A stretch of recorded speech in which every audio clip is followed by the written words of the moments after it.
Hi, I'm Hayley, and I just want to share an experience that I just had recently with a patient. I was asked to go check on him. He needed his morning medication and his morning visit, and when I got there, his wife opened the door, she answered it, and she was frustrated because he was still in bed and it was late in the morning.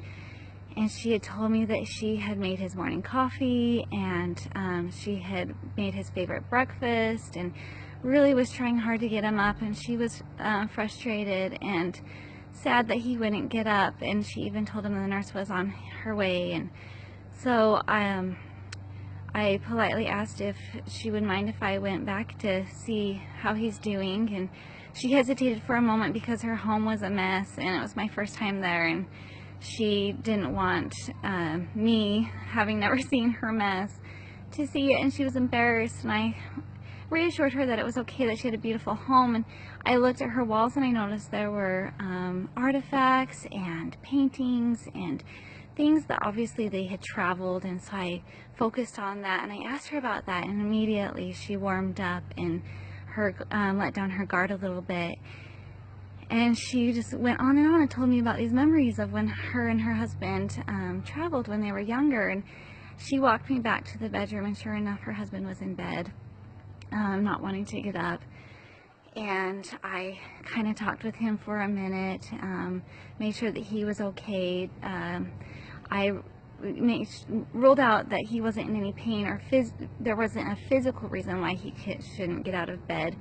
And when I did, and I realized it was kind of the mental state that he was in, I sat for a moment and I looked at his wall. There was nothing hanging there except for one single painting. It was of a pier, and there was an ocean and some seagulls, and I just mentioned what a beautiful painting that it was, as kind of I was taking his vital signs and doing my assessment and things that I needed to do. And he lit up and he sat up and stared at that painting. He said, "You know, I haven't looked at that painting in years.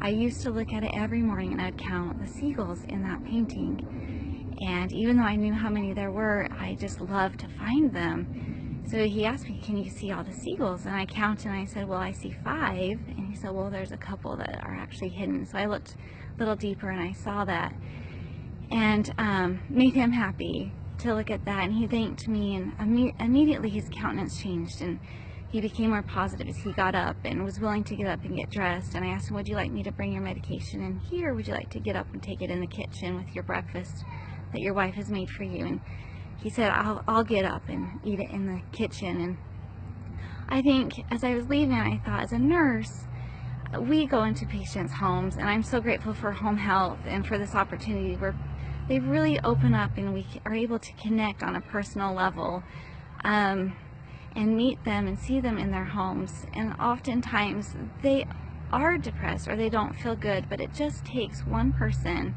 to reach out and really connect to them on a more personal level, and not just take vital signs and care about their numbers.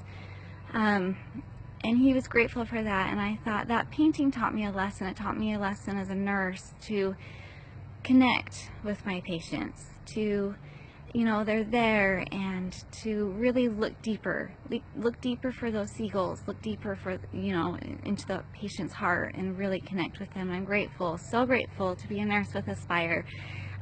Great nurses, great opportunities, and great patients that teach me lessons of loving and caring.